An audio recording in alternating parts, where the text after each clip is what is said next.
খবর 24 সাথে আপনাকে স্বাগত। নতুন নতুন খবর জানার জন্য আমাদের চ্যানেলে চোখ রাখুন। নমস্কার দর্শক বন্ধুরা, স্বাগত আমাদের এই চ্যানেলে। সোনারপুর দক্ষিণে তৃণমূল বিধায়ক লাভলি মৈত্রের বিরুদ্ধে হাইকোর্টে মামলা হল মামলা। আরজি করের ঘটনার পর ডাক্তারদের আন্দোলনকে অসম্মান এবং তাদের হুমকি দেওয়ার অভিযোগ উঠেছিল তৃণমূল বিধায়কের বিরুদ্ধে, সেই কারণে তার বিরুদ্ধে মামলা দায়ের হয়েছে।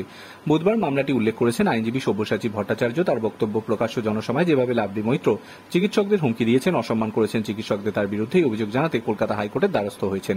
বিচারপতি রাষ্ট্রপতি ভরদ্বাজ মামলা দায়েরের অনুমতি দিয়েছেন, সম্ভবত শুক্রবার শুনানি। তৃণমূলের দলীয় কর্মসূচি থেকে লাভলি বলেন, সিপিএম সায়ন সুজনরা ঘুরে বেড়ায়, তার একটাই কারণ, বদলি হয়েছিল, বদলা হয়নি। আজ 2024-এ দাঁড়িয়ে বলছি, বদল তো দূর, বদল 2011-তেও হয়েছিল, বদলা 2024-এ হবে। মমতা বন্দ্যোপাধ্যায়ের দিকে যদি কেউ আঙুল তোলে, সেই আঙুল কিভাবে নামাতে হয় আমরা জানি।